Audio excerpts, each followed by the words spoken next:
Hello. Recently ना 2-3 दिन पहले मेरे को एक बच्चे का मैसेज आता है और एक कमेंट भी आता है। ऐसे ही 2-4 मैसेज मेरे को देखने को मिलते हैं कि भैया केमिस्ट्री या फिजिक्स के पेपर से ना पीवाईक्यू के पेपर से क्वेश्चन रिपीट ही नहीं होते हैं। अब भाई अब मैं इतना कंफर्म कह सकता हूँ ना, ये वो बच्चे थे जिन्होंने पूरी साल कुछ नहीं पढ़ाई करी है, जस्ट उनको उठ के क्वेश्चन पढ़ लेते हैं। उनको दिखता है कि भाई एकदम as it is question repeat होने चाहिए तभी हम पीवाईक्यू पढ़ेंगे। तो मेरे को लगा भाई बहुत सारे बच्चे ऐसे कंफ्यूज होंगे। अब देखो इसमें ना इस वीडियो में मेनली मैं उनको रिप्लाई नहीं देने वाला हूँ। देखो जो गधे हैं उनको तो गधे ही रहना है, क्योंकि उनको समझ में नहीं आना कि भैया कि प्रीवियस ईयर क्वेश्चन कम से कम यार पढ़ो तो एटलीस्ट यार। मानते हैं कि तुमने पूरी साल नहीं पढ़ाई करी है, कम से कम देख तो लो 5-7 बार। मेरे को इतना गुस्सा आया मैं क्या बताऊँ। फिर मैंने कहा यार इनको क्या ही बताऊँ मैं, अब छोड़ो इनको जान दो। देखो इसमें दो चीज़ का जवाब दूंगा। पहली बात का जो मेजर अपना पॉइंट रहेगा ना यार कि देखो प्रीवियस ईयर क्वेश्चन रिपीट होते हैं, इतनी गारंटी है, इसमें कोई शक की बात नहीं है। ठीक है, किस तरीके से होते हैं वो मैं बताऊंगा और कितने हुए हैं अभी तक। मैं 2-3 चैप्टर के ना कोई सा भी आप रैंडम कोई सा भी सब्जेक्ट उठा लेना यार, कोई सा भी चैप्टर ले लेता मैं बताता हूँ और फिर देखना कि कितने क्वेश्चन रिपीट हो रहा है, आपको खुद आइडिया लग जाएगा। अब देखो मैं ना इसमें समझना कैसे, देखो जो येलो कलर से मार्क है ना हाईलाइट, और देखो इसमें 2-4 क्वेश्चन दिख रहे होंगे जो येलो से हाईलाइट है। इसका मतलब ये क्या है, एक टॉपिक के क्वेश्चन है या एक कंसेप्ट पढ़ने से ना आपकी ये सारे येलो वाले मार्क हो जाएंगे। अब देखो इसमें कुल 20 क्वेश्चन है। इसमें तो अपने पास मेन एग्जाम के क्वेश्चन है, ठीक है, जो मेरे वाले पीवाईक्यू में। अब देखो इसमें मैं बता रहा हूँ कैसे कैसे क्वेश्चन रिपीट हुए। देखो जो फर्स्ट क्वेश्चन देख रहे हो, देखो इसमें क्या कह रहा है, बिलियन की मोलरता ज्ञात करना है। ठीक है, अब देखो अब आ जाओ इसमें क्या कह रहा है, मोललता ज्ञात कीजिए। अब देखो जब कंसंट्रेशन टर्म पढ़ाया जाता है ना तो सारे टॉपिक एक साथ ही करा जाते हैं। अब देखो जो मोललता पढ़ेगा ना वो टॉपिक अगर पढ़ लेगा, मोलरता ज्ञात कीजिए। अभी और दिखाता हूँ मैं सिमिलर क्वेश्चन। मोललता हो गया, मोल अंश ये भी एक ही टॉपिक का पार्ट है। अब देखो चलो कहोगे कि भैया ये तो समझ में नहीं है। देखो मोललता ज्ञात कीजिए, इधर मोललता की फॉर्मूला पूछ रखा था। अब जिसको फॉर्मूला पता होगा तो आराम से आंसर निकाल लेगा अगर समझा होगा तो। उसके बाद ये देखो ये भी कंसंट्रेशन टर्म का ही क्वेश्चन है, जो येलो वाला मार्क है 11th का बी क्वेश्चन। ठीक है, अभी और दिखाता हूँ। देखो सेम क्वेश्चन, मोलरता ज्ञात कीजिए। ठीक है, मोलरता ज्ञात कीजिए। अब अभी और आते हैं आगे, अभी और दिखाता हूँ मैं। ये थे जो क्वेश्चन नंबर 19 है, ये भी मोस्ट रिपीटेड है। अब ठीक है, अब आते हैं एक चीज़ और मैं इसमें दिखाऊंगा। अभी एक चीज़ मेरी वीडियो ना ध्यान से देखना, ये बहुत इंपॉर्टेंट वीडियो होने वाली है। अब देखो क्वेश्चन नंबर 2 पे आते हैं। अब देखो एक बात इसमें ध्यान रखना, जो इसमें तो मैंने सारे क्वेश्चन पढ़ रखे थे, जो जरूरी बात है ना वहाँ पे मैं बताता हूँ, वहाँ पे मैं थोड़ी रुकूंगा। अब देखो क्वेश्चन नंबर आप सेकंड देखो एक बार अच्छे से ना, पूरा क्वेश्चन पढ़ते हैं।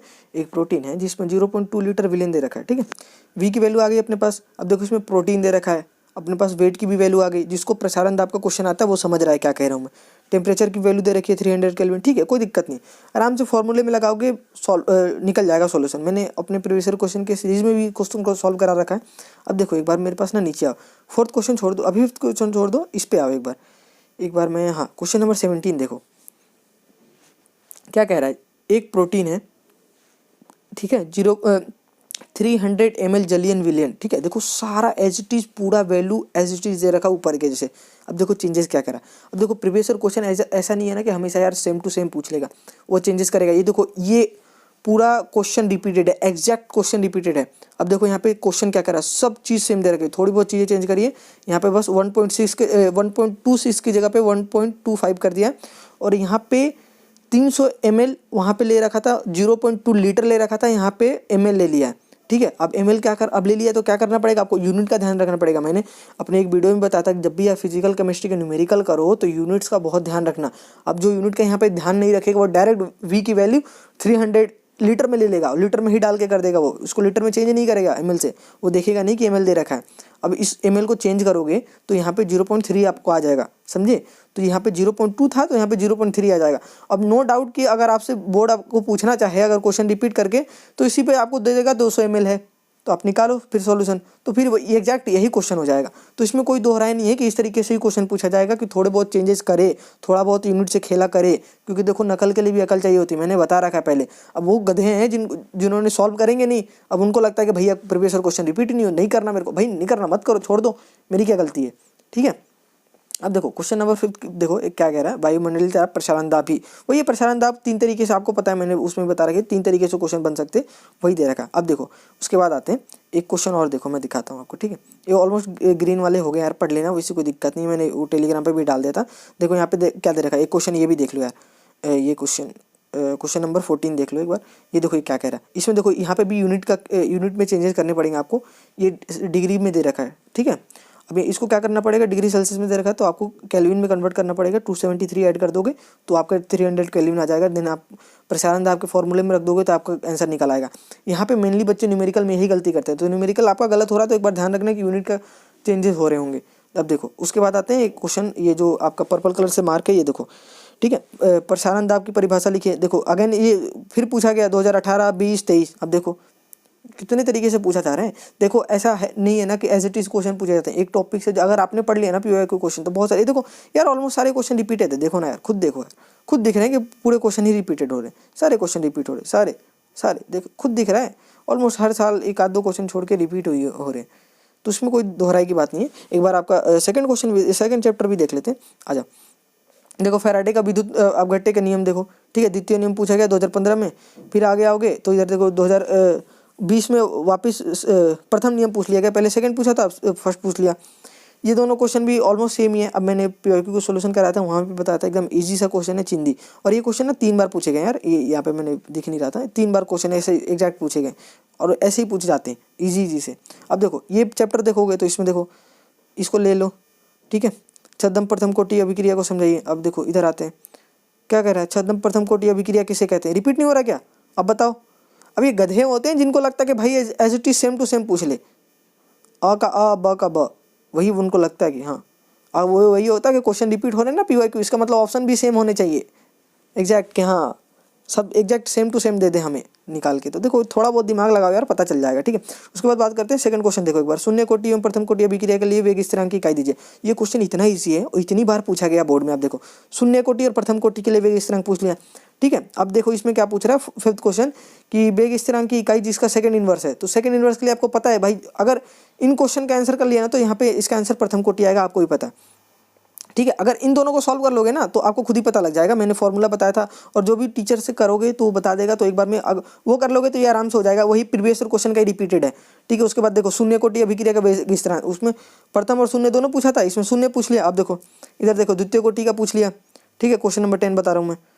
अब देखो फिर इधर शून्य कोटि का पूछ लिया। बताओ अब कितना रिपीट चाहिए भाई, कितना। अब बताओ आप, पूरा क्वेश्चन तो पूरा चैप्टर ही तो रिपीट नहीं करेगा ना। आप सोचो एक चैप्टर से ये हाल है, 10 चैप्टर मिला ले जाए तो सोचो कितने क्वेश्चन रिपीट होते हैं हर बार, ठीक है।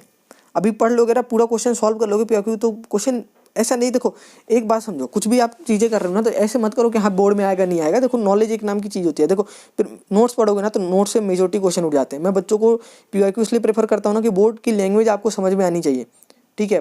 पीवाईक्यू मैं इस मोटिव से कतई नहीं निकाला था ना। मैं जब भी पीवाईक्यू क्वेश्चन बनाया था मैं, तो इस मोटिव से कभी नहीं बनाया था कि यहाँ से बोर्ड में क्वेश्चन रिपीट होते हैं। ये मोटिव मेरा बिल्कुल नहीं था। इसलिए इसमें देख लोगे ना, मोस्ट ऑफ द क्वेश्चन में लिखे ही नहीं कि भैया रिपीट भी हो रहे हैं। मैंने स्टार्टिंग में भी, जो बच्चे मेरे को स्टार्टिंग से फॉलो करते आ रहे हैं 2 साल पहले से, तो मैंने ये बात बताया था कि मेनली मैं किस लिए बनाया इसको, कि मेनली न्यूमेरिकल थोड़े अलग आते हैं तो नोट्स के टीचर में नहीं होते। तो नोट्स यहाँ से न्यूमेरिकल कर लोगे तो हो जाएंगे, कोई दिक्कत नहीं। प्रैक्टिस के लिए पीवाईक्यू के न्यूमेरिकल बहुत अच्छे हैं। फिर दूसरी बात, जो लैंग्वेज जो बोर्ड खेलता है ना यार, एक ही क्वेश्चन को 4 बार घुमा के पूछना, वो लैंग्वेज आपको पता लग जाता है। अब चैप्टर नंबर 9 देखोगे ना, एक ही क्वेश्चन को जो एफ और आर में आपका रिलेशन पूछा जाता है उसको पूछ लेता है। फिर कहता है कि R equals radius equal to half कर दिया गया, या फिर आपका फोकल दूरी दुगुनी हो जा रही है। ये सारे क्वेश्चन करके ऐसे पूछता है, ठीक है। चैप्टर नंबर 9 उसकी बात कर रहा हूँ यार, फिजिक्स में, सॉरी, ठीक है। अभी देखो केमिस्ट्री पे आ जाओ। इसमें देखो अभिक्रिया की आणविकता, ठीक है। आणविकता को परिभाषित कीजिए। ये देखो अभिक्रिया की कोटि एवं अनुसंख्यता। अनुसंख्यता मतलब यही कहते हैं, आणविकता ही कहते हैं, ठीक है।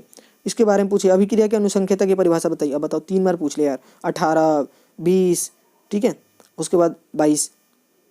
अब बताओ अब कितना पूछा जाए आपसे, कितना रिपीट कराया जाए, ठीक है। ये क्वेश्चन भी आप देखो same as it is question है यार। जितने हाईलाइट है ना यार, सेम आप खुद पढ़ोगे तो आपको खुद पता लगेगा। येलो वाले हाईलाइट है वही है।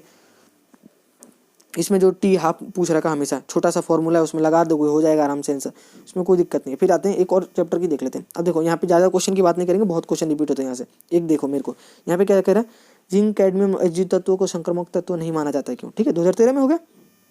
अभी और दिखाता हूँ, देखो 2016 में पढ़ो, जिंक को संक्रामक तत्व नहीं माना जाता है, क्यों, ठीक है। वही क्वेश्चन है ऊपर में, उसमें 3 एग्जाम्पल दे रखे थे, इधर एक डाल के पूछ लिया, वही है। अब जो पढ़ा है उसको वो तो कर लेगा। अब 2023 में देखो कितनी बार पूछा गया 2023 में, कारण दीजिए कि जिंक कैडमियम Hg और Cn, ठीक है, संक्रामक तत्व नहीं होते। अब बताओ 2013 का एज इट इज क्वेश्चन 23 में उठा लिया गया, 10 साल बाद उसकी याद आई गई आपको ठीक है। तो इस तरीके से होते हैं। तो देखो मैं कहूँगा ना यार कि मैं प्रूफ दिखा दिया कि कितने क्वेश्चन रिपीट होते हैं। देखो ऑन एन एवरेज मान लो ना बोर्ड में अगर 56 मार्क्स का पेपर है ना, ठीक है, तो अगर आप PYQ करके जा रहे हो ना तो आराम से आप इजीली ना यार 35 मत बोलो, 30 to 35, ठीक है, इतने आराम से इजीली स्कोर कर सकते हो, ठीक है। और जब आप PYQ करने जाओगे ना तो आपको कंसेप्ट पढ़ना पड़ेगा यार थोड़ा बहुत। तो आप कंसेप्ट पढ़ोगे कहीं ना कहीं आपका पूरा सिलेबस ही कवर हो जाएगा, क्योंकि सोचो यार 10 साल के क्वेश्चन कर रहे हो, ऐसा थोड़ी है कि हर टॉपिक। अब देखो बड़े क्वेश्चन यहीं से उठने हैं, मेरे को पता है। जो आपके सेक्शन डी और सेक्शन सी की बात करें ना तो बड़े क्वेश्चन देख लेना, जिस दिन पेपर आएगा ना उस दिन मैं प्रीवियस ईयर क्वेश्चन खोल के दिखा दूंगा कि कितने क्वेश्चन रिपीट हुए हैं प्रीवियस ईयर क्वेश्चन से। हाफ ईयरली में सारे क्वेश्चन यहाँ से आए थे। मैंने बच्चों को कहा भी था कि जिनके पास मेरी PYQ की सीट पड़ी है वो हाफ ईयरली के टाइम पे बस बड़े क्वेश्चन वहाँ से देख लो, कहीं नहीं छूटने वाला। तो section C, section D, sorry section 3 ही सेक्शन आए थे उस टाइम पे, बी और सी कंप्लीट PYQ से ही था क्वेश्चन, एक क्वेश्चन भी इधर उधर नहीं था। जबकि मैंने उस टाइम पे प्रूफ भी डाला था। यूट्यूब पे कम्युनिटी पोस्ट में भी पड़ा होगा, वो देख लेना, वहाँ पे जल्दी मिल जाएगा अगर देखना हो तो जिनको, तो वो देख लेना, ठीक है। अब देखो मैं यही कहता हूँ कि ज़्यादा अब ना बहुत कम टाइम बच गया यार, ठीक है। आज 28 तारीख है, बस अब 4 दिन बाद आपके इंग्लिश के एग्ज़ाम है, ठीक है। तो बस यार मन लगा के पढ़ो, इससे कुछ नहीं है। जो आपने स्टडी मटेरियल फॉलो करा है ना उस पर बिलीव रखो, कहीं मार्क्स नहीं जाने वाले, बहुत अच्छे नंबर आएंगे अगर आपने PYQ वगैरह सारी चीज़ें कर रखी है तो, ठीक है। मिलते हैं अगली वीडियो में, तब तक के लिए बाय।